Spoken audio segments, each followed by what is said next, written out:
Seahawks. You know it's coming. He came back into, wait, go home. How you got that much energy after a game? When you win, tired. you won. That's what he does. But he looking like he can go play another game right now. And they won kind of at the last minute, so the adrenaline boost is up, you know.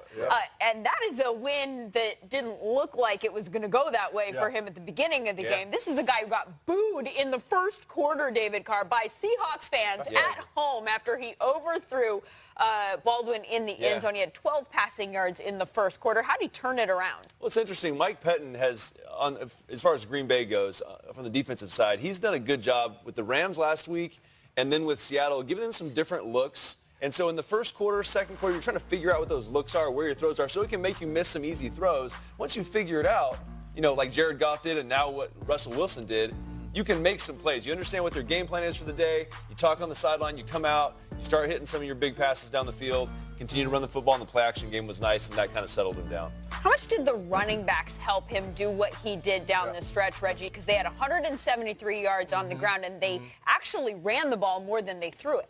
Well, it played a huge factor into why they were able to win the football game. The Seattle Seahawks had 35 total attempts, and the Green Bay Packers had 13.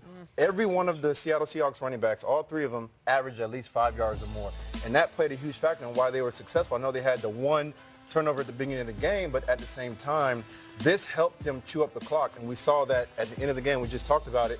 Who knew that would have been the last time Aaron Rodgers would have touched the football with 4 minutes and 20 seconds on the clock? I think it's simple, too. The Seattle Seahawks have rediscovered their identity.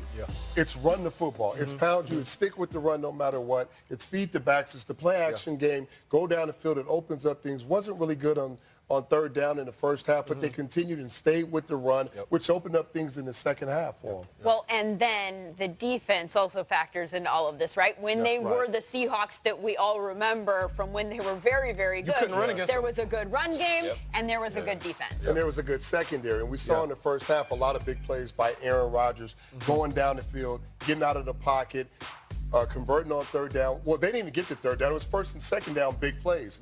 The second half, I think the Seahawks secondary, they eliminated some of the big plays outside of the Devontae Adams, one big play. And then on third down, there were probably 4 or 5 or 5 of 6 on third down, on crucial third downs where Green Bay needed to convert to score points and kept them out of the end zone, limited them to field goals. This is a big win for Seattle in terms of the playoff picture. They were the 9 seed coming in. They are the 8 seed now. If they had lost, they were going to drop down to the 11 seed in the NFC. So that's a big swing for them. The Packers came in as the 7 seed. They just dropped to the 8 seed, but they're 4-5-1, and they're 3rd in the NFC North. So, Aaron Rodgers, how are you liking your chances to go to the postseason after this one? Come on, Rob. What kind of question is that? I don't know. I mean, come on, man. Can't win on the road. What are you going to be able to do?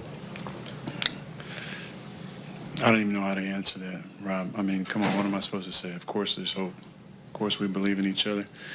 You know, just going to take one galvanizing moment. So whether that's a speech or practice or something happens in the game, something's got to get this thing going. I thought we had moments tonight where that was the way we were going. You know, the defense, a lot of injuries.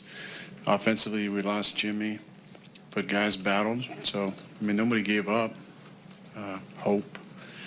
You know, we just didn't play well enough when we had to play well enough.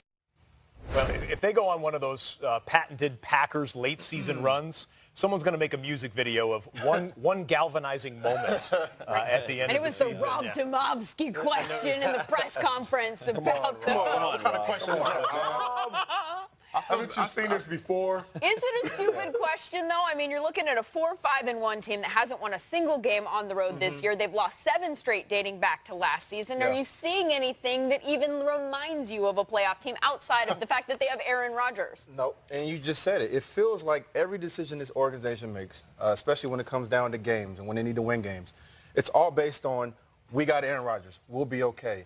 But on Tuesday, I was pleading with Green Bay. Use Aaron Jones. Give Aaron Rodgers a balanced attack. Help him out because he does this every game. He throws for 300 yards, passing 2 touchdowns and very few interceptions, and yet they still lose football games because they're not able to chew up the clock. Aaron Jones has played great for them the last couple of weeks. Hand the football off to him some more. They only had 9 carries in the first half.